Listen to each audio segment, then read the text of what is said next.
Bernie. Let's go to Washington. What do you suppose Mary Matalin and Mike McCurry are thinking now, being the partisans they are, as they analyze the data as we report it? Mary, to you first.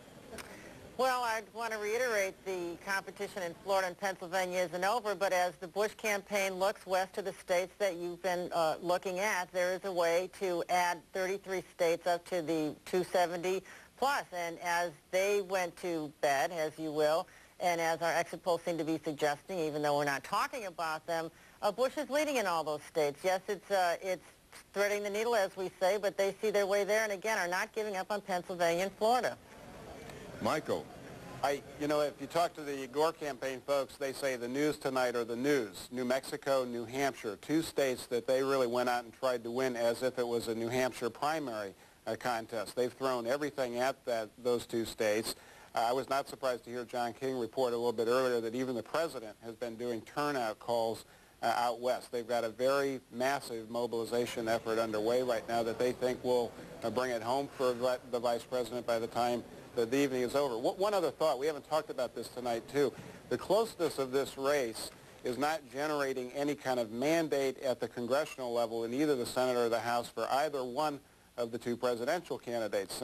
We have to start thinking a little bit about what kind of shape both candidates will be in to govern if they end up with a very divided electorate and a very divided Congress come next January. Please address this question. First, you, Mary. Why do you suppose Rick Lazio lost tonight to Hillary Rodham Clinton? Well, I think we addressed this earlier. There are 2 million more Democrats in the state of New York. He only campaigned for 5 hours. 5 months, and he didn't have the entire weight of the White House behind him. He wasn't able to bed people in the Lincoln bedroom for fundraisers. He wasn't able to use the president to drop photos out of the White House.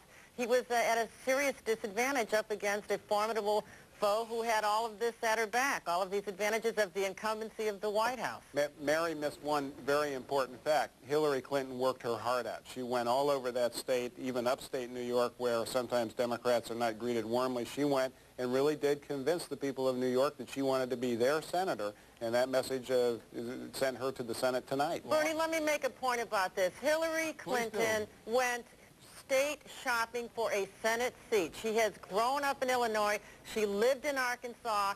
She looked for a state where there was a significant Democratic registration advantage. She's no dummy, but she ran a very dull campaign, said absolutely nothing. Yes, it was methodical, but it had nothing to do with anything that she has ever done in her life or any state that she's ever lived in. Neither of you has mentioned a person I alluded to earlier here. I happen to believe that her husband whispering strategy into her ears and campaigning with her was a major factor. Now, allow me to turn that point to the national presidential race and ask you, would this race be as close as it is between Al Gore and Governor Bush had President Clinton campaigned doggedly for and with Al Gore? Mary, you first.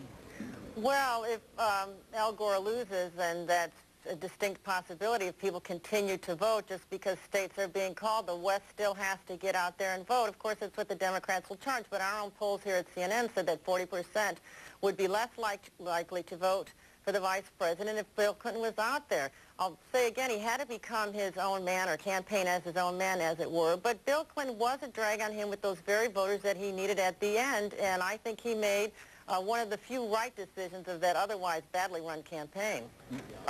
I couldn't disagree more. The story tonight is turnout, momentum, mobilization. The president has been a very key part of the Democratic effort to turn out the base of the Democratic Party tonight, which loves this president. And I think if the vice president wins tonight, a very large part of the reason is because the Bill Clinton Democratic Party came home and came back to the center. We are all new Democrats now.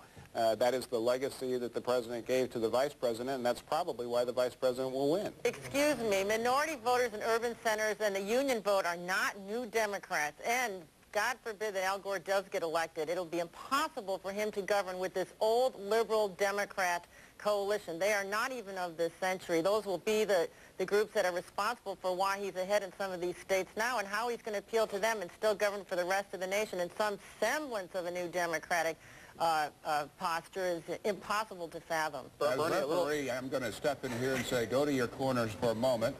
And you're in Washington. You think Mary's going to jump on the inaugural platform of Four Winds and try to drag him away? Well, they're in Washington, and we're going to check in with our